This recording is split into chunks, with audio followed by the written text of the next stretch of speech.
You are lying awake at 2 a.m. Your mind is replaying the argument, the words that were said, the look on their face, the way you responded. And now, hours later, the original pain is not the thing keeping you awake. It is the story you are telling yourself about the pain. I always do this. No one really understands me. This is never going to change. I am broken. The hurt from the argument, that was real. That was unavoidable. Life gave you that. But what is happening right now, in this sleepless room at 2 a.m., that is something you are doing to yourself. And according to the teaching that Thich Nhat Hanh returned to again and again throughout his life's work, that second wave of suffering has a name. It is called the second arrow. And once you truly understand what it is, once you see it clearly for the first time, you will never experience pain in quite the same way again. There is an ancient teaching from the Buddha that Thich Nhat Hanh often referenced in his Dharma talks, in books like The Heart of the Buddha's Teaching and No Mud, No Lotus. It is the parable of the two arrows. The Buddha asked his students, if a person is struck by an arrow, is it painful? The students said yes, of course. Then he asked, if that same person is struck by a second arrow in the exact same spot, is it even more painful? Yes, the students agreed, much more painful. Then the Buddha said something that changes everything. In life, we cannot always control the first arrow. Pain, loss, illness, conflict, disappointment, these are part of being human. But the second arrow is the one we shoot at ourselves. The first arrow is the difficult emotion, the grief, the fear, the anger, the loneliness. It is the thing that happened. The second arrow is what we do with it, the self-judgment, the panic, the catastrophizing, the stories, the shame, the resistance, the refusal to accept what is real. And here is what Thich Nhat Hanh understood so clearly. Most of the suffering in a human life does not come from the first arrow. It comes from the second and the third and the fourth. We are struck once by life, and then, in our fear and confusion and lack of training, we pick up the bow and shoot ourselves again and again in the same wound. Think about the last time something painful happened to you. Maybe you received criticism at work. Maybe a relationship ended. Maybe you made a mistake that had consequences. Maybe your body became sick. The first arrow was that event, the raw initial pain of it. Now think about what happened next. Did you stay with that pain quietly, or did your mind immediately begin to react? Perhaps you felt anger, not just at the situation, but at yourself for letting it happen. Perhaps you felt fear, not just about this problem, but about what it means for your entire future. Perhaps you felt shame, not just discomfort about one mistake, but a sweeping conclusion that you are fundamentally inadequate. Perhaps you began to catastrophize, taking one difficult moment and building it into an entire narrative about how your life is falling apart. That is the second arrow. And in the absence of any mindfulness practice, most people shoot it automatically, unconsciously, within seconds of the first arrow landing. They don't even realize they are doing it. The original pain and the self-inflicted suffering blur together until they cannot tell where one ends and the other begins. They simply feel overwhelmed, crushed, unable to breathe. Thich Nhat Hanh taught that this is not weakness. This is the untrained mind doing what untrained minds do. It is a deeply human pattern, but it is also a pattern that can change. So what does it actually look like to stop shooting the second arrow? This is not about suppressing emotion. This is not about pretending the first arrow didn't land. Thich Nhat Hanh was very clear about this, again and again in his teachings. In books like Anger and Reconciliation, he said that the path through suffering is never denial or avoidance. The path is recognition. The path is presence. The path is what he called true embrace. He described our difficult emotions, our anger, our fear, our sadness, as children crying in a room. The second arrow is what happens when we run away from that crying child, or when we yell at the child to stop, or when we tell the child there is no reason to cry. All of those responses make things worse. They do not address the pain. They layer more pain on top of it. What heals the child? What heals the emotion inside you is something entirely different. It is a parent coming into the room, sitting down beside the child, taking the child gently into their arms and saying, "I am here. I see you. I am not going to leave." That parent is your mindfulness. That is the part of you that can recognize what is happening without being consumed by it. That is the quality of awareness that Thich Nhat Hanh spent his entire life teaching people to cultivate. He said, when a difficult emotion arises, do not suppress it. Do not follow it. Instead, breathe, return to your body, and simply recognize what is present. I am aware that there is anger in me. I am aware that there is fear in me. I am aware that there is sadness in me. Not I am angry, not I am afraid, but there is anger, held gently the way a parent holds a child. This shift in language is not a small thing. I am angry fuses your entire identity with the emotion. It makes you the anger. But there is anger in me.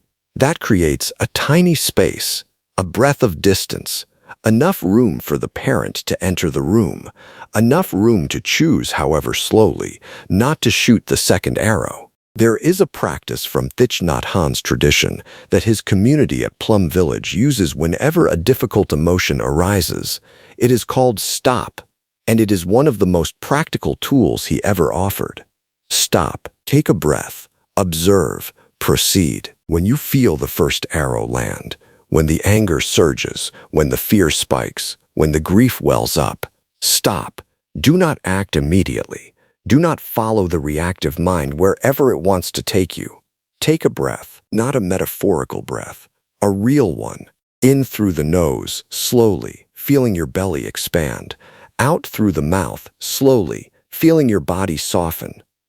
Thich Nhat Hanh described conscious breathing as the bridge between the body and the mind. When you breathe consciously, you cannot be fully swept away. The breath is always in the present moment, and the present moment is the only place where healing can happen.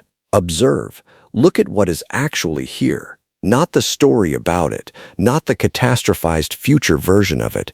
What is actually present right now, in this moment? Is there tightness in your chest? Is there heat in your face? Is there a heaviness in your shoulders? Can you feel the chair beneath you? Can you feel your feet on the floor? Anchor in the body.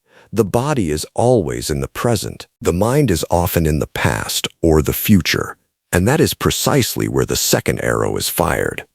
Proceed. From this place of relative calm, from this place of breath and presence and observation, you can then decide how to respond. Not react, respond. There is a world of difference between the two. Reaction is automatic, response is conscious, and conscious response is what stops the second arrow. Thich Nhat Hanh was deeply realistic about pain. He never said that spiritual practice would remove your suffering. He never promised a life without first arrows. He actually said something far more honest and, in its own way, far more comforting. Suffering is not the enemy.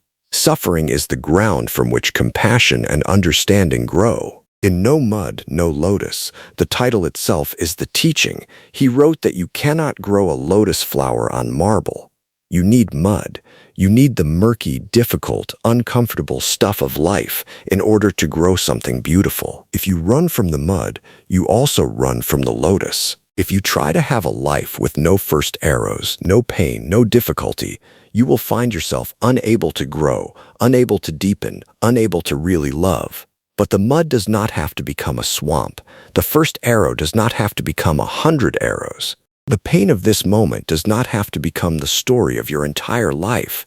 That is what you have the power to change, not the first arrow, that has already landed, but the second, the one you are about to shoot or are already shooting without even realizing it.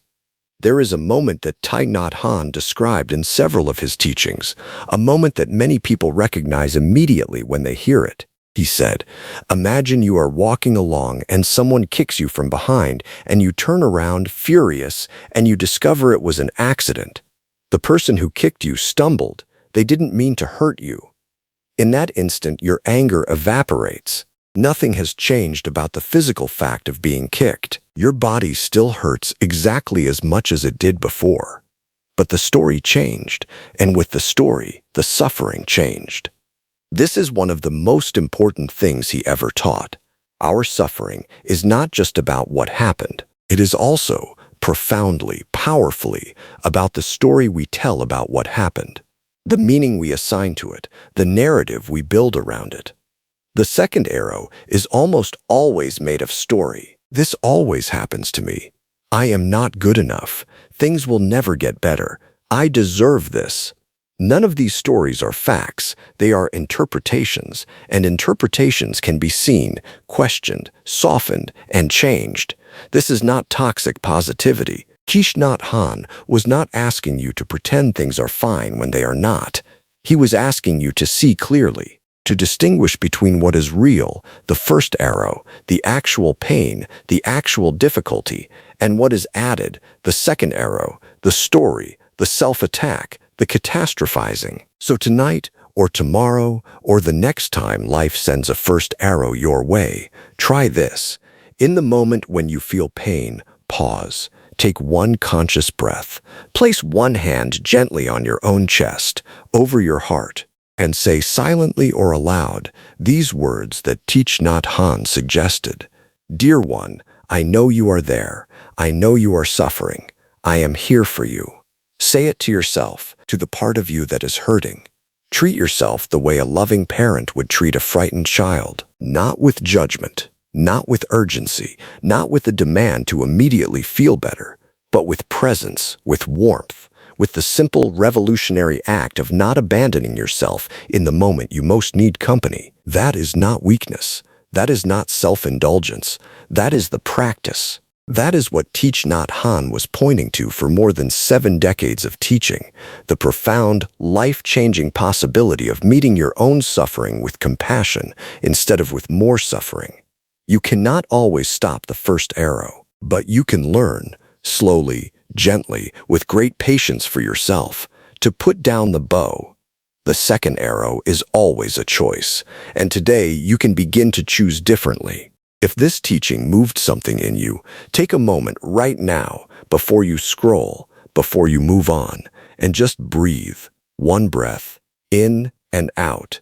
That is already the practice. That is already the beginning.